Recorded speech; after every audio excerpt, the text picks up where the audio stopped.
Hey, good morning. Happy Friday to you. Um, so this is just a quick thought, something I was thinking about this morning. Um, so I watched a documentary. I believe it was I think it was the day before yesterday, and it was about Rick James. And it was an awesome documentary, man. I really loved it. Uh, After watching the documentary, I was really just taken back on how much talent uh, Mr. James had. Um, I just remember him, "Give it to me, baby," you know, uh, and all those those other songs I can't think of this morning right now. Uh, but I didn't know how much of a writer, producer he was. Uh, he produced. I also remember him with Eddie Murphy when he did that. My girl wants to party all the time. I remember that song. I didn't like it. I was kind of weird. Excuse.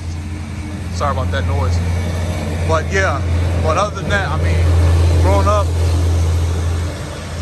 okay, growing up, late '70s, I just would be in the neighborhood out in Chicago, walking around Beverly Morgan Park and neighborhood. Also, all I would hear is Rick James. A lot of the soul, you know, great soul singers back in the day. But I remember Rick James, man. He had a distinct voice that, hey, that I can't do it, but like I said, just good performer, good artist. Could play that bass guitar, that lead guitar. Very influential. Sorry. In the music business, and he kind of took, like, his style of music was like funk, soul.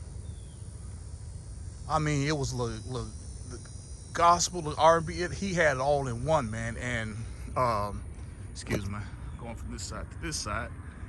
Okay, my hand got tired. Arm got tired. So, but he was just legendary, man. I just appreciate his music now, and now I've been bumping Rick James. He made a lot of money. He produced a lot of other, again, stars. He was one of the producers, and he had a good connection, a strong connection with Tina Marie, a Caucasian woman who could like sing soul. Anybody who's my age know about her. What's that song? Fire and Desire. They sing that, boy. And then for you youngins, you probably remember him in the Soul. I think it was a Soul video, BET Awards years ago. And they do this meme now when somebody on backstage, I think during the awards, a young artist, didn't recognize him, and they said something weird to him, and it offended him because it's like, man, I'm one of the OGs of this music, and you don't know who I am. So I don't know who the artist was, but that's when he came out. He was like, "I'm Rick James." For those some you don't know who I am I'm Rick James. I'm one of the catalysts of this music that some of y'all is listening to. But like I said, it was awesome documentary. But the thing about it is, we also know that there was a dark side, and we know, and this is something that was in the news. We had a lot of run-ins with the law and did some time and so forth. Then he came back and he tried to get his music, not music, but his career back after he had kind of a hiatus due to some personal problems. One of the things was drugs, and we all know it's nothing new, and it's not to throw shade or anything, and it's something even he admitted. But what kind of caught me about this, what kind of got to me about this documentary, is he stated early in the documentary, and I'm not trying to spoil it if you haven't seen it, but one thing he did state that kind of astonishment to me is how he was introduced to sex at like a very young age. I'm talking about probably like grammar school, early elementary, I don't want to say the age, but I don't, because I don't know, but I know it was young. And I think that might have, I'm not saying for him, but I want to say when you have an experience, especially with sex, that young age, 6, 7, 8 years old, first of all, you don't know nothing about sex. You have no clue. You're maturing, you're growing into your age, you're growing, and there's certain levels of experiences that you have as you grow into adulthood, teenage years and so forth. And a lot of people experience sex through molestation or just experimentation, and a lot through, most time through molestation. They have this experience, and from stories I've heard, people that have been molested at that age or young age, they I've heard accounts where they just froze. They didn't know how to take it. They didn't know what was going on. Their bodies were doing things unexpected, unrecognizable. They didn't know. And then you had this adult, or even a person who might have been a teenager, older than them, experimenting with them, and it just messed them up, man. And possibly that could have been one of his issues, wrestling with that. A lot of times we deal. Here's the thing that I want to mention. We look at people that have substance abuse, whether it's drug, alcohol, mainly drug, alcohol addictions, and a lot of times we deem them as no good. There'll never be nothing. I'm going to turn around. I'm just walking. Sorry, this doesn't look right. There'll never be anything. They're just a crackhead, a drug addict. You gotta watch. And I've been around, and I had family members that had battled with substance abuse. And, I didn't know. I just listened to my family members. Oh, here come Johnny, here come Ray, here come so-and-so. You gotta watch them because they ain't no good. They nasty, they dirty. And what I realized as I have worked in substance abuse, like, again, I'm saying these things, I have to do this disclaimer, give you this disclaimer. I am not a therapist, a licensed therapist. I am not a licensed counselor or a substance abuse counselor. So just experience, just some things I want to share. So, always go to your counselor or therapist before you take anyone's advice. But anyway, so we people with substance abuse, we kind of get rid of them, and we don't understand what they're dealing with. One thing about substance abuse is, whether it's cocaine, whether it's alcohol, whatever, is in our bodies, in our minds, we have pleasure centers. It's the same feeling you get when you eat candy, something sweet, a movie, sex. It kind of ignites those pleasure centers in the brain, and it's almost euphoric. Whereas you're in a certain zone in your brain where it just feels good, and that's nothing wrong, because they were placed there. The Creator put those in our brain, put that mechanism in our mind, our brains, the physiological part of us, to function, to understand how pleasure feels, to understand they're a good thing. When you smell a rose, or you see your spouse, your loved one, you get excited. That's what we call endorphins that are, and please correct me if I'm wrong. I'm just kind of winging this out there, and again, I'm not 100%, but I will say that I have some knowledge of some of these things. But those pleasure centers, dopamine is like a brain chemical that is in the brain that it's like a drug, but it's a natural drug in the brain. And when you think of addiction, people are chasing that. When we say that high, they're chasing that high. That's what they're chasing. And a lot of times, I'm not going to say maybe 100% of the time, but I can say a lot.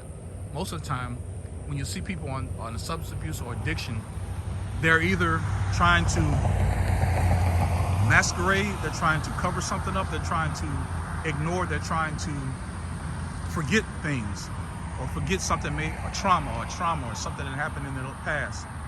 And a lot of times they're dealing with through substance. You know, if I'm high, if I'm drunk, my pleasure centers are on point. They're up there. I can forget about the abuse I went through. I can forget about the rejection. I can forget about the pain, psychological pain or torment that I'm dealing with. That's why we talk, you know, that's why therapy is good and counseling, because you can go and you can speak to someone who's certified, who's licensed, that can help you talk those issues out, that can deal with those issues that you've been dealing with personally, and you know, that may be down in there. And some people deal with pain differently. You know, some people eat their pain away. That's a substance. That's a form of substance abuse, or you just overeating. You know, over-the-counter drugs, OTC. You know, all those things play a part. But it's really, a lot of times it's people trying to cover their pain because they're hurting so bad, and they don't know how to adjust. They don't know how to deal with it. They don't know how to address it. And the only way of any relief from that pain that they experience is through some type of substance. And so I looked at that documentary with Rick James, and I was like, man, that might have been sort of like the beginning point or the starting point of his addiction. I'm not saying it is. I'm saying it could have been other things. I don't know. I don't know his personal life as far as how his household was, how his parenting was, but that's something significant, man. I mean, you introduce at a young age, again, it's like opening Pandora's box. And some people struggle for the rest of their lives trying to deal with the pain. And here's the thing, I'm gonna say this. Some people have had such addiction where that's all they know. It's like, some people will never get off some substance addiction, substance abuse. Some people will never be able to wean themselves off. And some people, I've heard, just in some courses I've taken, where some people, their addiction is just, if they're not addicted, if they don't have some type of addiction, whether it's on drugs or whether it's alcohol, they could die. I mean, they have done so much drugs, alcohol, for example, drugs, where it is like a part of their lives. It's like their daily routine. In order for them to sustain their lifestyle or to live, they need these drugs. So some people actually need them to stay alive. And again, there's different ways of looking at it, different ways to view this subject. People have addictions. There's a plethora of reasons why, but I know from what I've just working with people and what I've understood is a lot of times it could be from some hidden pain, some hurt, something you were exposed to maybe at a young age that you never quite got over. Your emotional connect, you didn't know how to address it emotionally, and so it has just plagued you. So again, I did enjoy the documentary.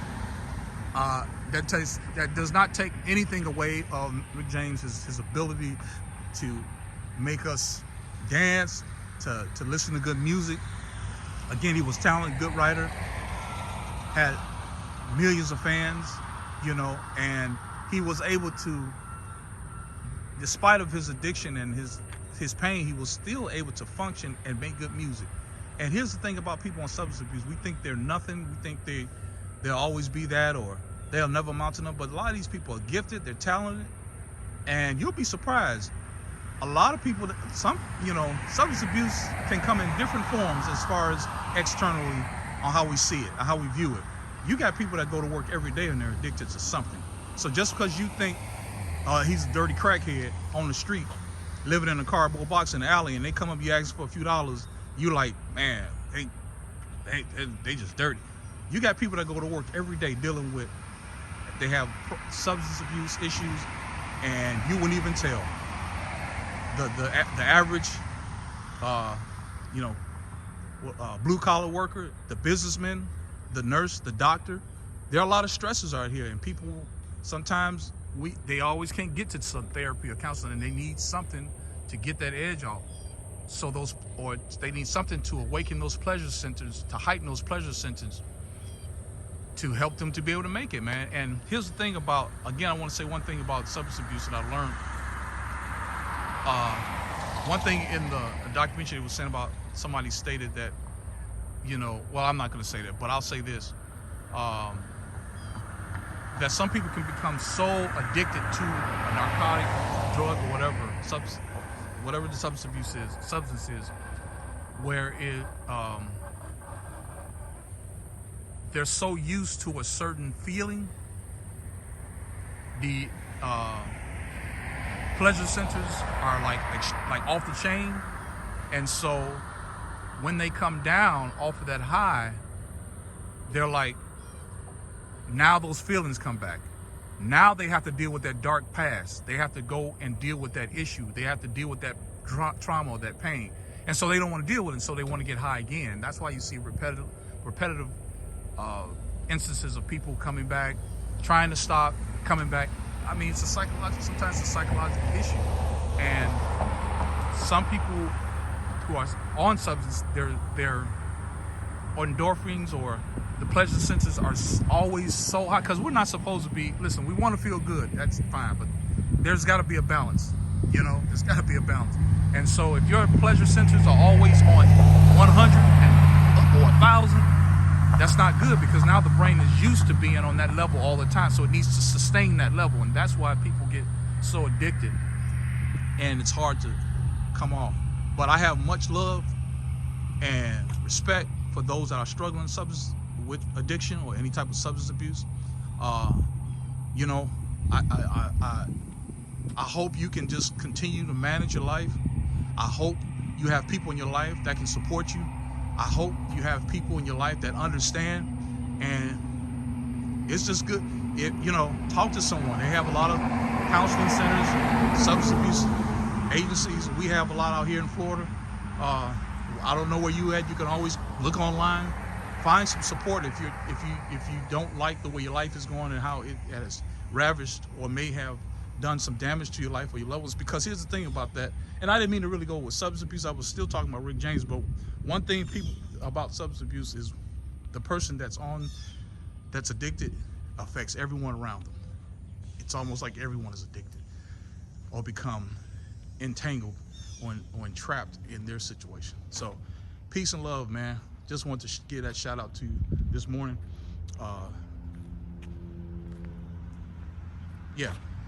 So appreciate it again. This is My Truth podcast. Keep it honest. We always got more content coming. Peace out.